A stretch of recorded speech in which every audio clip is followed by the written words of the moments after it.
Tout le monde sait l'importance d'atteindre 1 million d'euros. On dit souvent le premier million est très difficile à atteindre, mais le deuxième, le troisième, le quatrième, le cinquième s'enchaînent comme des petits pains. Mais la réalité, c'est que il y a une étape fondamentale et essentielle avant le million. Et ça va être tout simplement tes premiers 100 000 euros de patrimoine. Atteindre 100 000 euros, ce n'est pas un rêve, c'est une suite de décisions stratégiques. Dans cette vidéo, je vais te partager 7 conseils qui ont permis à un tas de personnes d'atteindre les 100 000 euros de patrimoine extrêmement rapidement. Ces conseils sont basés sur ce que j'ai appliqué moi-même pour développer mon patrimoine. Alors reste bien jusqu'à la fin de cette vidéo parce que crois-moi, ça peut complètement changer ta vision de l'argent et les méthodes que tu vas appliquer pour atteindre le plus vite possible les 100 000 euros sur ton compte.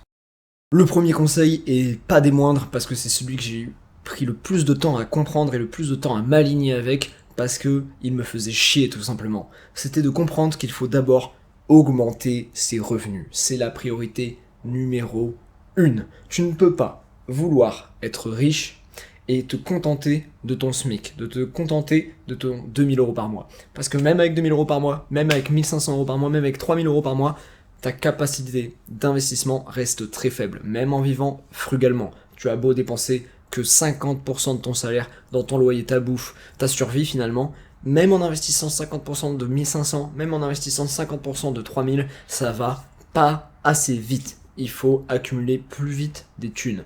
Les 100 000 euros, tu les veux rapidement, tu les veux le plus tôt possible parce que 100 000 euros, c'est là que les intérêts composés commencent vraiment. Donc ce qu'il faut comprendre, et ce que j'ai pris du temps à comprendre, c'est qu'il faut absolument augmenter tes revenus. Tu vas devoir lancer peut-être un side hustle, tu vas peut-être devoir faire des heures sup, te trouver un deuxième boulot, faire du Airbnb, location en courte durée, peu importe, mais il va falloir que tu trouves des leviers d'action qui te permettent de gagner plus de suite, ou dans les mois qui viennent, mais il va falloir augmenter ton revenu, parce qu'un revenu qui augmente, c'est une capacité d'investissement qui augmente, c'est aussi un profil bancaire beaucoup plus finançable.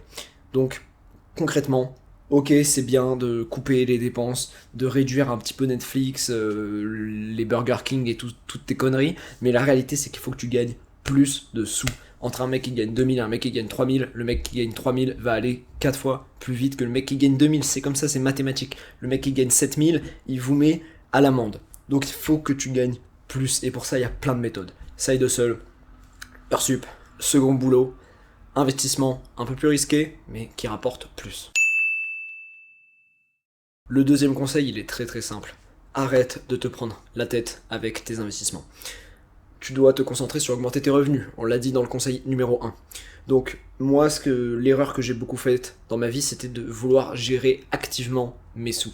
Avec des sommes finalement ridicules. Quand t'as 20 000, 30 000, 40 000, gérer activement un portefeuille de 40 000, à quoi ça te sert? Si tu fais 15% au lieu de 10%, tu gagnes quoi? 2 000 euros de plus sur un an? C'est nul. Tu perds trop de temps. Ton temps est mieux alloué autre part. Donc ce que tu vas faire à la place, c'est simple. Ça va être de finalement laisser des investissements qui rapportent. Évidemment, on veut du rendement, c'est important pour aller vite vers les 100 000 euros. Mais ce qu'on veut surtout, c'est de l'espace mental, c'est du temps. Donc tu vas devoir faire des investissements automatiques. Faire du DCA, peut-être sur le Bitcoin, peut-être sur des ETF à levier. Donc le CL2, le LQQ. Ou si vraiment tu as un peu peur des risques, tant pis, tu restes sur du classique S&P 500, Nasdaq, MSCI World, par exemple, le CW8, si je dis pas de conneries. Donc, arrête de te prendre la tête. Arrête d'essayer de grappiller des petits pourcents en sortant du marché, en entrant dans le marché, en analysant des graphiques à te tordre dans tous les sens pour optimiser quoi? 10%? Au lieu de faire 10%, tu vas faire 13%. On s'en branle, t'as pas de capital. T'as pas de capital, t'aurais 1 million d'euros, je te dis pas, c'est important de faire 13, 14, 15% sur 1 million d'euros au lieu de 9%. Ok, parce que là, il y a 60 000 euros d'écart. Mais quand t'as un petit capital, on s'en fout. T'es pas au pourcentage près. Il faut juste que t'investisses et que tu fasses grossir la boule de neige. Et pour ça, concentre-toi plutôt sur le conseil numéro 1 et mets en place des investissements automatiques. Et énormément de plateformes le proposent, que ce soit en crypto, tu as Kraken. D'ailleurs, tu as le lien dans ma description si jamais tu veux t'inscrire sur Kraken. Tu as aussi en bourse très connu et très pratique, très simple d'utilisation, Trade Republic, pour finalement commencer à investir passivement dans des ETF qui rapportent 10, 15, 20% par an, 30% par an, même des fois. Et si tu ne me crois pas, Renseigne-toi, mais il existe bel et bien des ETF qui font 27% par an depuis 10 ans. Conseil numéro 3, celui-ci il est extrêmement important et peu de gens finalement l'appliquent réellement. Parce que les gens, qu'est-ce qu'ils veulent? Ils veulent la grosse bagnole. Qu'est-ce qu'ils veulent? Ils veulent impressionner les collègues. Ils veulent partir au ski alors qu'ils n'ont pas forcément les moyens.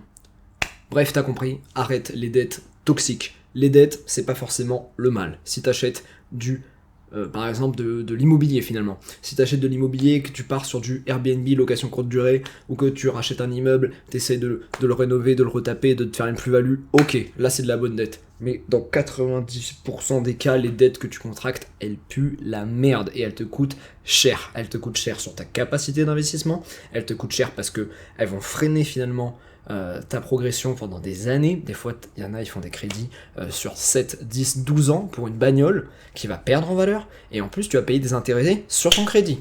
Qu'est-ce que tu fais? Va acheter une poubelle, va acheter un taco. Voilà, va t'acheter un taco qui roule, on s'en fout. Une voiture, à quoi ça sert? Ça sert de t'amener à un point A à un point B. Qu'est-ce que tu nous fais à vouloir la BMW M4, M2 alors que t'es pauvre? T'as même pas 100 000 euros de patrimoine que tu roules en BM. Qu'est-ce que c'est que cette histoire? Arrête de suite. Arrête de suite, et les crédits conso pour acheter le dernier iPhone, etc., j'en parle même pas tellement que c'est ridicule, ok? C'est ciao, ça t'arrête. Si tu veux 100K, t'as pas le droit, c'est comme ça, il va falloir que tu te le mettes dans le crâne, si tu veux les 100K net sur ton PEA, net sur un compte titre, net même sur une assurance vie, tu ne peux pas être à moins 20K sur des dettes à la con. Quatrième conseil pour accélérer finalement la croissance de ton patrimoine et très vite, très vite atteindre les 100 000 euros de capital net.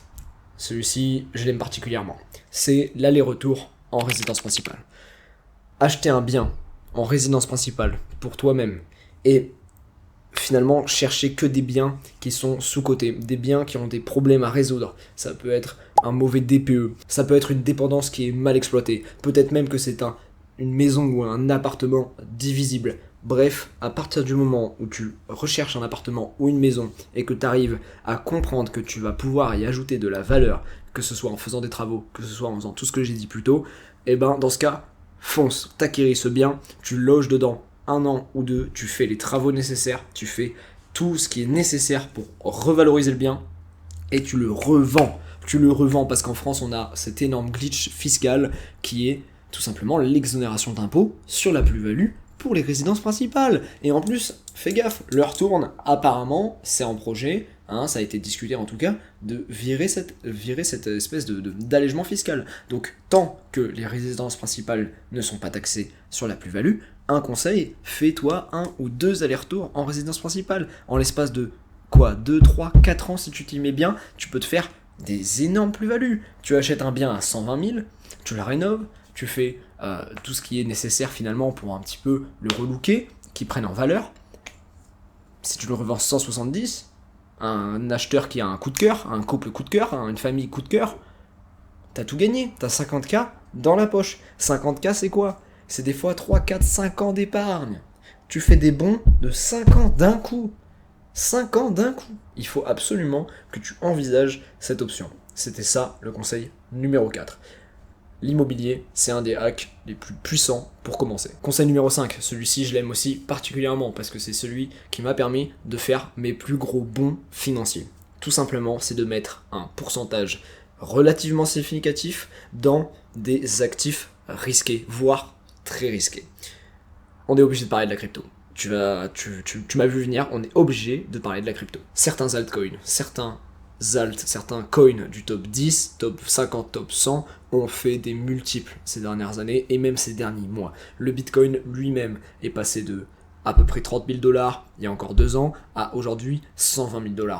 Certes, ce sont des actifs risqués, pas toujours régulés comme il faut, et qui peuvent faire peur parce que c'est compliqué. C'est un écosystème entier qui est différent de celui de la bourse, qui est différent de celui de l'immobilier. Mais la réalité, c'est que vu que ce marché est très petit, vu que les sommes en jeu sont encore assez faibles, finalement on peut chercher à extraire des performances exceptionnelles. C'est pas en bourse que tu vas faire des x4 et des x5, en tout cas pas sur des ETF. Après oui, ne me fais pas dire ce que j'ai pas dit, à part si t'es un fou furieux fanat de crypto, ne mets pas 100% de tes actifs en crypto. Par contre, s'exposer à hauteur de 20, 30, 40% 50% même si tu es agressif, dans du Bitcoin, du Solana, de l'Ether, ou même le top 20, top 30 crypto, pour être exposé à ce marché-là, et essayer d'extraire une grosse plus-value, que ce soit des plus 30%, des plus 50%, ou même des x2, x3, sur parfois 10 000 euros, forcément tu vas plus vite. Forcément, quand personnellement j'ai fait 15 000 euros x3, tu te doutes bien que j'ai fait un énorme step, une énorme plus-value, une énorme croissance finalement vers un objectif de 100 000 et plus de patrimoine. Donc ne va pas t'exploser, ne va pas faire le kamikaze à mettre 100% de tes avoirs dans des actifs très risqués, mais la réalité c'est que si tu veux aller plus vite, si tu veux faire plus d'argent plus vite et atteindre 100 000 euros rapidement, je te rappelle que c'est le but de cette vidéo, c'est d'aller à 100 000 euros rapidement, alors les actifs risqués, tu vas être obligé de t'y pencher, parce que les assurances vie à 7% par an et la bourse à 10%, c'est bien, mais quand t'as plus d'argent, pas quand t'as 20 000, 30 000, 40 000, 50 000 à placer, ok? Sixième conseil, finalement l'antagoniste du tout premier conseil de cette vidéo, hein, là c'est celui que j'ai le plus appliqué dans ma vie, mais parce que je suis aussi un petit peu comme ça fait partie de ma personnalité, ça fait partie un petit peu aussi de mon âme d'ancien geek qui aime tout optimiser. Moi j'étais un gros joueur de MMORPG, et dans ce genre de jeu, que ce soit Dofus, que ce soit World of Warcraft, Albion, t'es obligé d'optimiser le moindre truc pour aller plus vite, pour gagner du stuff, pour gagner plus d'argent, etc. Et ben c'est exactement pareil dans la vraie vie. Le conseil numéro 6, c'est simple, il faut vivre en dessous de ses moyens. Tu dois optimiser ton quotidien, optimise tes dépenses. Si tu gagnes 4 000 euros par mois, mais que t'en dépenses 3 800, t'es un clochard. Je suis désolé, tu ne peux pas gagner beaucoup d'argent et dépenser la totalité. Si tu fais ça, tu ne vas pas plus vite qu'un autre. Tu es même plus pauvre qu'un autre. Le plus important, c'est finalement de garder ton argent. Si tu gagnes 2500 euros par mois et que tu vis qu'avec 1005, là on parle. Là tu arrives à extraire 1000 euros net de ton salaire pour les mettre dans des actifs.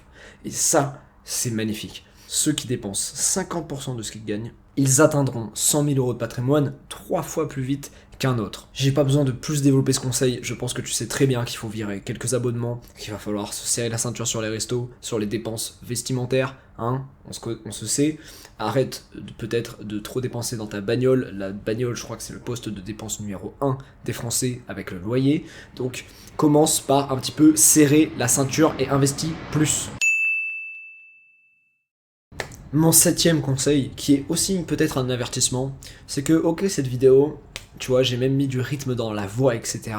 Bon, non seulement parce que je suis pressé, mais aussi tout simplement parce que on parlait de faire de l'argent rapidement, on parlait d'atteindre 100 000 euros rapidement.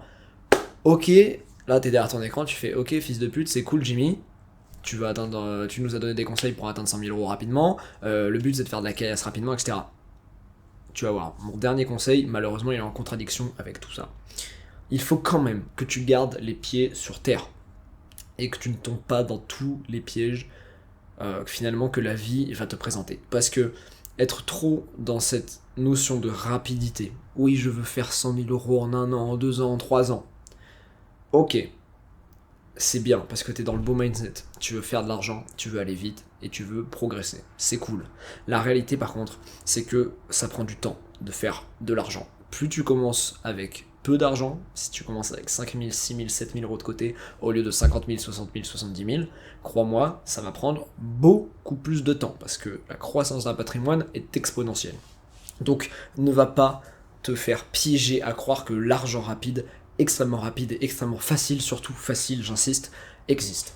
Ne te fais pas piéger, faire de l'argent c'est dur, faire de l'argent c'est long, et c'est pas impossible, c'est pas ce que je veux dire, j'essaye pas de te décourager, j'essaye de te prévenir. Ne va pas gober finalement toutes les promesses de certains vendeurs de rêves qui vont te pousser à acheter des formations à 4 000, 5 000, 6 000 euros, tout ça pour finir quoi dans un business pas éthique, d'OnlyFans management. Bref, tu m'as compris. Reste patient, reste serein, reste focus. Faire de l'argent rapidement, c'est possible, mais faire de l'argent rapidement sans péter un câble et sans te faire avoir par plein de pièges de la vie un peu fourbe, c'est mieux. La vérité, c'est que c'est la constance qui paye. Si tu es constant pendant plusieurs années, tu atteindras obligatoirement, j'insiste, obligatoirement les 100 000 euros de patrimoine. Et à partir des 100 000 euros, tu vas vite comprendre qu'un nouveau monde s'ouvre à toi. Parce que tu vas faire beaucoup plus d'argent plus vite, tu vas avoir accès à peut-être de meilleurs investissements, Et là, on va commencer finalement à parler, même mentalement dans ta tête, psychologiquement, tu vas te sentir en sécurité, psychologiquement, tu vas sentir que tu es en train de t'extraire finalement du niveau d'investisseur débutant, et ça va être magnifique. Donc n'oublie jamais cette phrase, 100 000 euros, ce n'est pas un coup de poker, c'est une conséquence de plusieurs bonnes décisions prises année après année. Tu veux que je te donne d'ailleurs une très bonne décision que tu devrais prendre là tout de suite? C'est simple, liker cette vidéo, t'abonner à cette chaîne et activer la cloche pour ne jamais rater les prochaines vidéos. Parce que sur cette chaîne, de quoi je te parle, je pense que t'as bien compris, on parle de finance majoritairement, que ce soit la bourse, la crypto, l'immobilier, ou même plusieurs conseils un petit peu globaux sur les stratégies financières à mettre en place, sur la culture financière, et on parle aussi, un peu moins souvent, mais on en parle aussi, du développement personnel, parce qu'un bon investisseur, un bon entrepreneur, c'est aussi un mec bien dans sa peau, bien dans son corps. Donc si tu es intéressé par tout ça, je l'ai déjà dit, mais abonne-toi. Merci les gars en tout cas d'avoir regardé cette vidéo. Commente Bitcoin si tu es encore là à la fin. Et si tu veux me soutenir, tu sais que le game YouTube est particulièrement compliqué quand on se lance. Donc si tu veux me soutenir, c'est maintenant. Commente Bitcoin, ok? C'était Jimmy les gars, merci de m'avoir regardé. Et on se retrouve dans une prochaine vidéo. Ciao!